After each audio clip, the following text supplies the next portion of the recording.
Good morning. Today it's 9:30 a.m. in the morning and I just woke up, right? It's late because I was went to bed late, but anyway, today I'm gonna cook chicken gizzard. How to cook stir fry chicken gizzard. So I have one of my friend guys that she's asking me to make this video and to share with you guys also that how to cook my chicken gizzard at home. I don't know, some of you have you tried to eat chicken gizzard, but most of the time when I was in the Philippines, my mom is always cooking this, and every time I miss it, I cook myself. And last week I did cook this one, but and also one of my friends, she's asking me, can you please make a video how to cook that one? I would love to try. So this is it. So I'm gonna show you first how or what you need when you're cooking the chicken gizzard, guys. So I have here my chicken gizzards. Anyone that they don't know where you can find your chicken gizzard, you can find at where is it, public store. Yes, you can find there.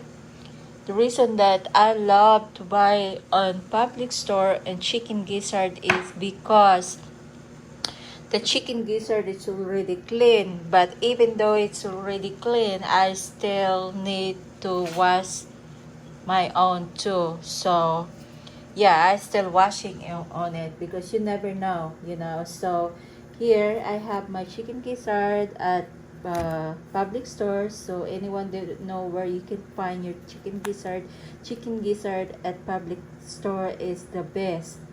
They're not paying me to telling you guys where you can get your chicken gizzard, because based on my experience, I love the store, especially when you do the meat. Yeah, and then of course you need the fresh sweet onions. You can see that I have a lot of here. So last time when I cooked my chicken gizzard, I think I just put half of my onions. So today I decided to make the lots of sweet onion, because last time is really good, really good. And I said to myself, next time when I cook this one, I'm gonna put a lot of sweet onions. So, and also I have two colors of bell pepper. It's a green and red bell pepper. There are fresh, and also you're gonna need fresh ginger. I cut into like that big, and also my fresh garlic. And you're gonna need vinegar. I have my Asian dark soy sauce, and I have my other soy sauce. This soy sauce is already have a seasoning. And also I have my, of course, no secret at all. Yan guys, I wanna share with you guys how to make your food yummy and delicious. This is it. This is the reason why my food is so delicious, because of this seasoning nor powder. I have a beef, even though I'm cooking a chicken gizzard, but I love to use the beef flavor. And also I have my Creole right here. Yan.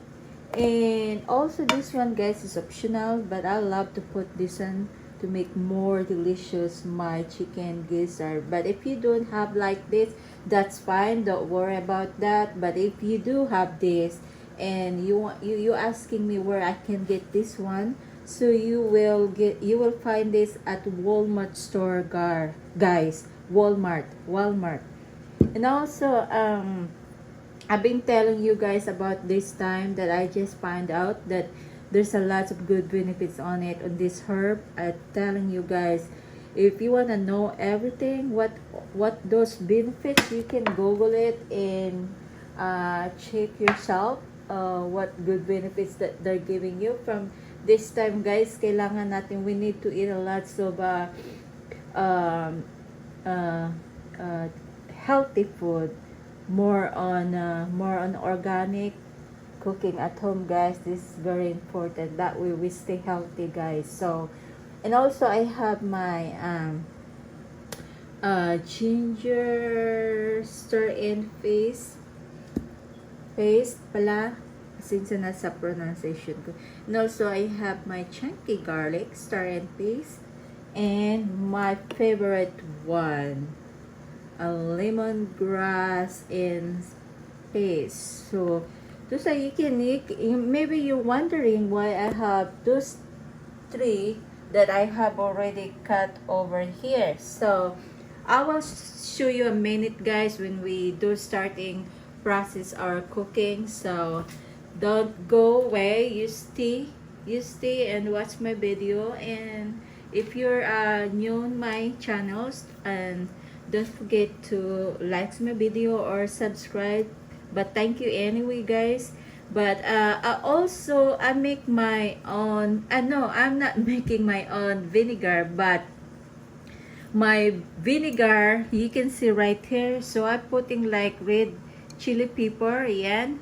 And also I'm putting some ginger, garlic, onions on my vinegar right there guys. So yeah, there's also fresh spices that I put in my vinegar. So what I did, if my vinegar is going down, what I did is I'm just adding my bottle of vinegar. So you can see right there. So I just want to let you know that maybe you're wondering why my vinegar is different from yours. So ayan, you can use any type of vinegar that you love to use it. And also the what is this, soy sauce guys. You can use your own soy sauce if you want to, but this one is soy sauce right here. I'm gonna use this one when I'm going to boil my chicken gizzards. So ayan guys, stay tuned guys, don't go away. So ayan guys, this is my chicken gizzard. I'm gonna show you how to check if it's all clean.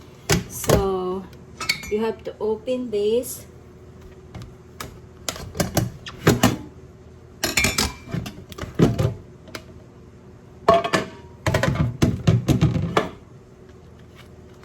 Okay.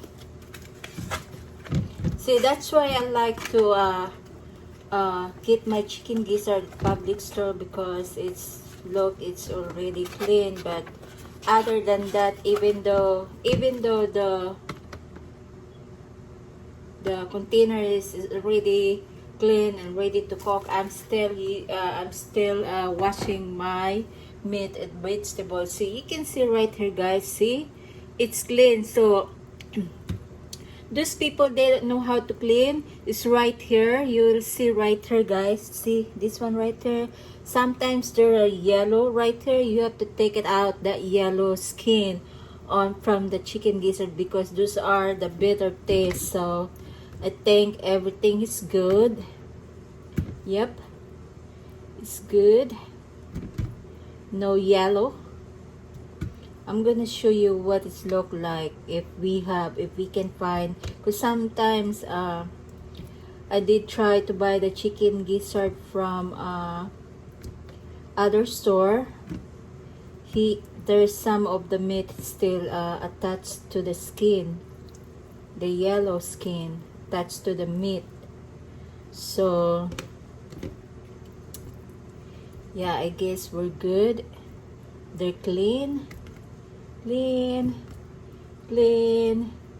Oh, here we go. This is the one I'm talking about guys. This is the yellow that I'm talking about. So you have to take it out, this one, and throw away, because this one is giving you a better taste guys. So that's why, even though it's telling me it's already clean, it's ready to cook, but I'm still, I'm still washing it, double it. You never know. We're not perfect, but that's me. That's on me. So I always did that. check my meat wash first. So now I'm gonna use a little bit warm water to clean my chicken gizzard. Ayan. Make sure that everything is clean. Yep.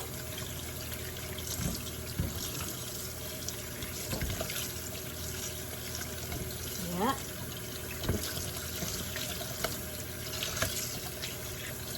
It's yummy, yummy, delicious, delicious. Yummy, yummy, delicious, delicious. Last time I cooked this one. It's so delicious. I feel like I can't stop eating, guys. Well, I was cooking that day. I suppose that's my lunch, but I can't stop myself, you know, eating the whole day of my chicken gizzards. I love the way I cook.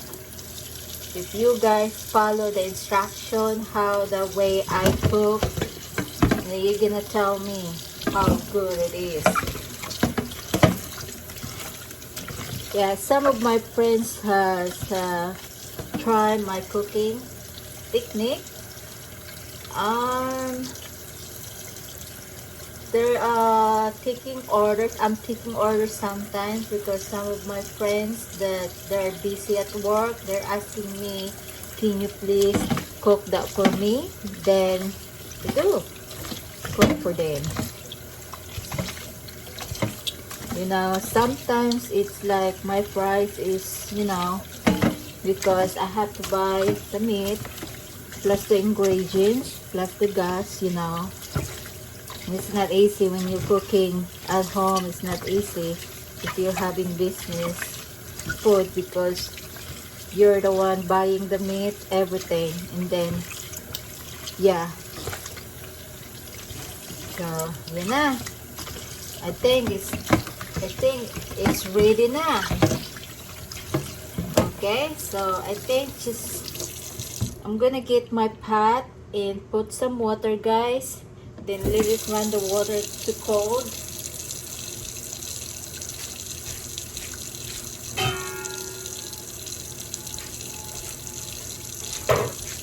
So now I'm gonna hold on. So I'm gonna put my chicken gizzard right here. I got the deep pan. You're gonna need a deeper one because you're gonna let boil your chicken gizzard in here. About like I giving 20 minutes boil the chicken gizzards. Then after 20 minutes I'm checking my meat if it's soft, if it does. So let's continue process our cooking. So now make sure that your water above on the meat, that way all your meat is evenly soft, you know. Kailangan natin, you need to do that. So here we go. So I'm gonna put now to the lutuan.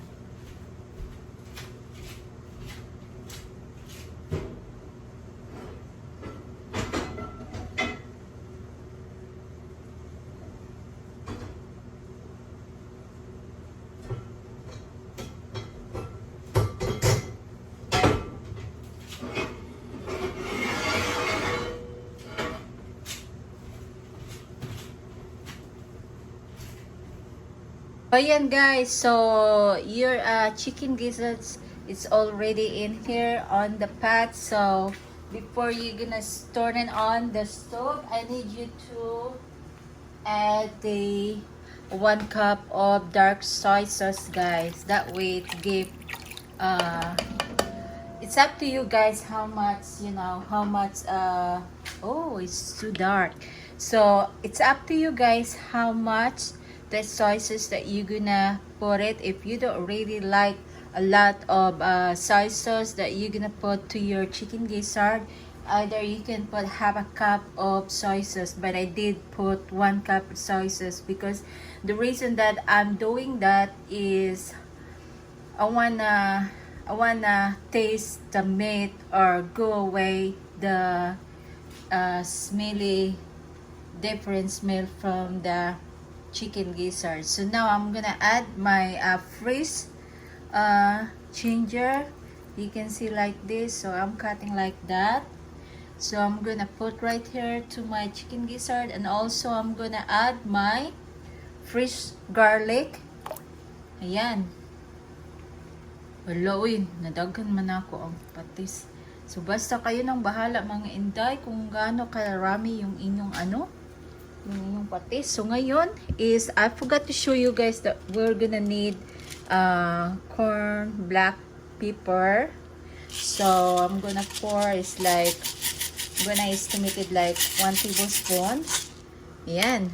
So you're gonna cover your chicken gizzard, guys. So ayan, you have to put your cover and just let it boil for 20 minutes. After 20 minutes, we're going to check our chicken gizzard if it's soft. Ayan, let's turn it on our stove. So I'm gonna put into medium, guys. So ayan, so we will see guys later on. Alright, are you excited, guys? I want you to try for something different, but if you're scared to try this, don't worry about I know some other people, you know, like me, but yeah, it's delicious, very delicious. And I heard there's a chicken gizzard is have a good benefits too, but yeah, stay tuned, guys. So guys, this is it. After 20 minutes, we're going to check our chicken gizzard.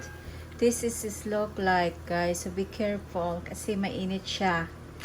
So what I'm gonna do now is gonna get pork. Yep. Then I'm gonna check one of my meat. It's ready. Make sure you get a pork, guys. You're gonna check if it's already soft. So I got one here. This looks like the gizzard. So I'm gonna put right here to make sure if it is soft. Okay, I think I'm gonna need 10 more minutes, guys, kasi gusto ko yung malambot na malambot. So I'm gonna just adding 10 more minutes, that way makes softer.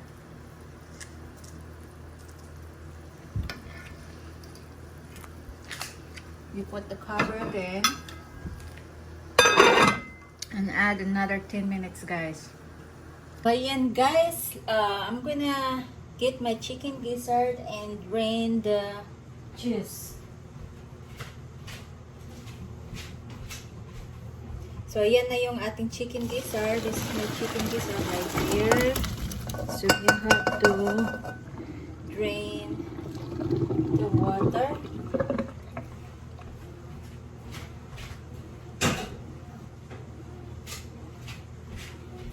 So you can see my chicken gizzard right here. So now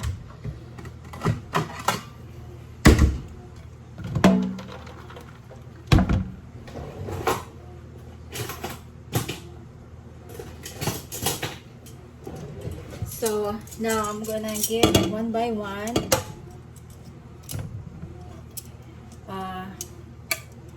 Make sure that the black corn pepper is not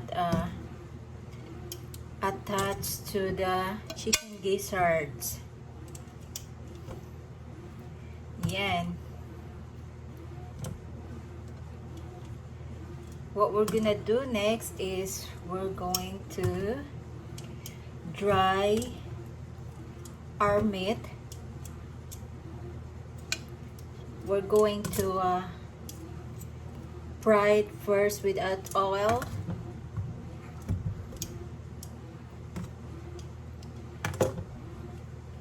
So ayan.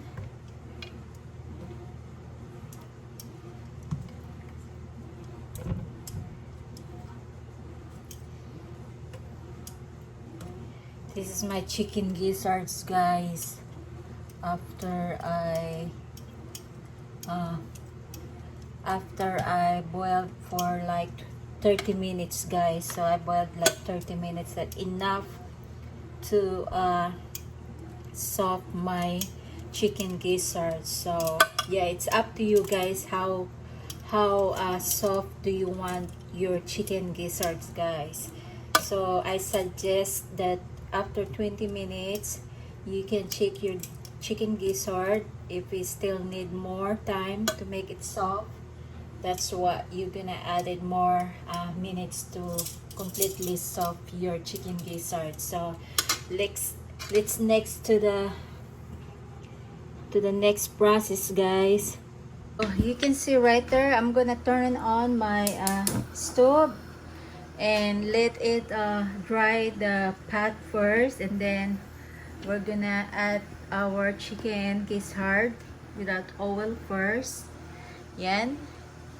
And after the water is dry, we're gonna add our chicken gizzards.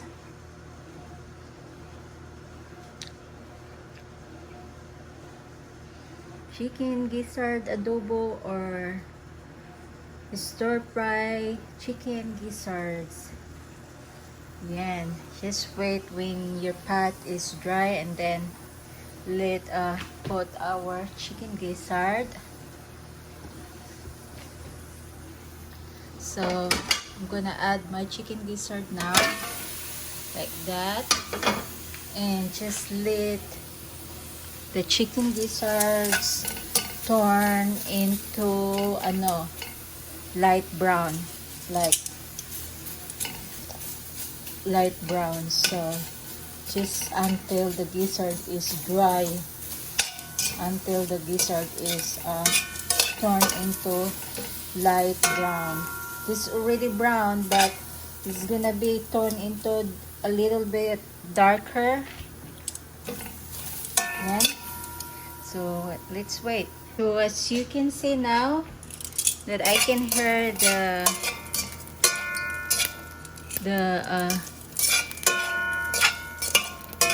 gizzard is turning into dark brown. So yan. So let's flip over the other side para naman is even yung yung locks ng ating chicken gizzards.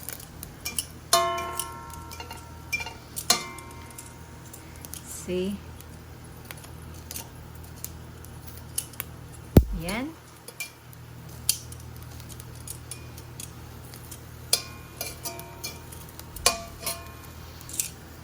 This is the look like your chicken gizzards.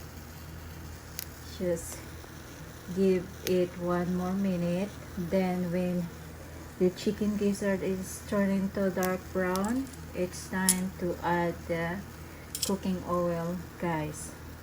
So ayan, guys, so it's time to add the cooking oil. So I'm gonna add the 2 tablespoons of cooking oil to my yan. You can hear the sound of my oil. So yan, ihalo natin siya ng ganyan. We're gonna mix it. Our chicken gizzard to the oil. And look. Looks beautiful, ha? Yan. So just give it 1 minute, guys. Yung ating chicken gizzard. You can see now, guys, how look like my it look different before we put the oil. So now it's look darker, light, it's look brown, darker. Now it's time for us to put the vinegar. So I'm gonna put like 1 tablespoon of vinegar. Then I'm I'm gonna add my Maggi seasoning soy sauce. Yan, 1 tablespoon. Ayan, pagkatapos ay, after that is, we're gonna mix it.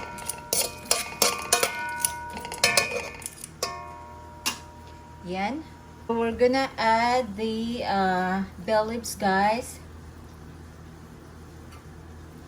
Yan, I have some bell leaves right here. I'm gonna add more bell leaves right there, there, and you can see the bell leaves. And then I'm gonna add my ginger paste. By the way, you can use the fresh one, guys, if you want. It's the fresh one. So yan, and then I'm gonna use my ginger paste. The same, you can use the first one if you like it. And then I'm gonna add my lemongrass paste. Yan.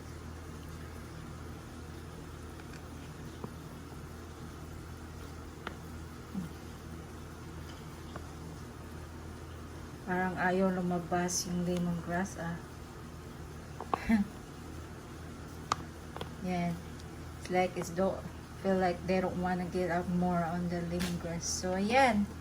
So then we're going to mix them. Use the pan. So I'm gonna add a little bit of teaspoon of ground black pepper, and then you have to mix them all like that. And then we're gonna give like 2 minutes, guys. 2 minutes. Let's give 2 minutes, guys. Ayan, after 2 minutes, you can see the oil starting, it's hot now. So I'm going to add my fresh onions to my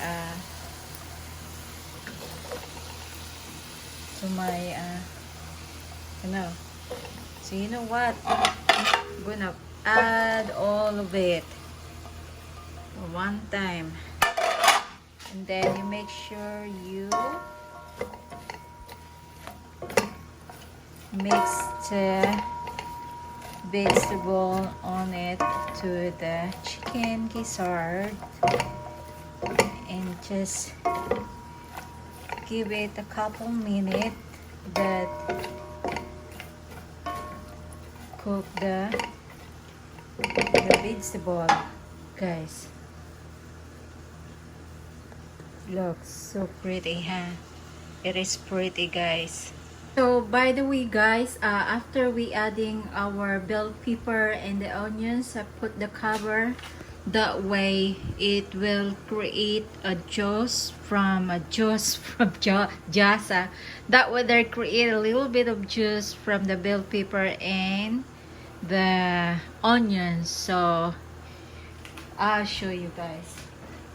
Hirap pang English. So ayan, let's check it out, guys. So ayan, you can see that one. So that's what I didn't put any beef stock or chicken stock to my chicken gizzards. This is just natural from the vegetables.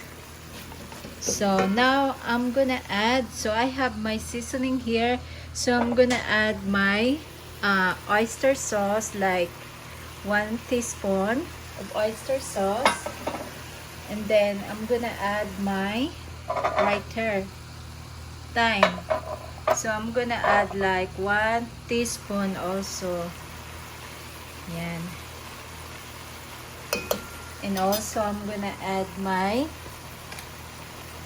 1/4 teaspoon of my seasoning powder. So you have to mix it again, your chicken gizzard, and make sure you taste it first. If your the taste is enough or good enough for you, you can, what is this, you can add more seasoning, either the oyster sauce or the ano. So I'm gonna try the juice. So it's delicious, guys. So I'm gonna, very delicious, my goodness. So I'm gonna add more, another 1 teaspoon of 1/4 teaspoon of my seasoning to make satisfy my taste. Tama ba yung English ko? So excuse me my English, I'm not really good. So yeah, because some of my friends told me, please can you speak English, so I did try. So I hope you enjoy this video, guys. And yeah, this is my stir-fried chicken gizzard. So ayan, so yummy and delicious, guys. So I hope you enjoy, and thank you for watching this video, guys, and hopefully you enjoy. And if you're not yet subscribing to my channel, please hit subscribe and watch all my videos and under Olivia Patino. So share this video if you like to share to your friends, and if you don't, you can hit like. And thank you for watching. God bless you, guys. Bye.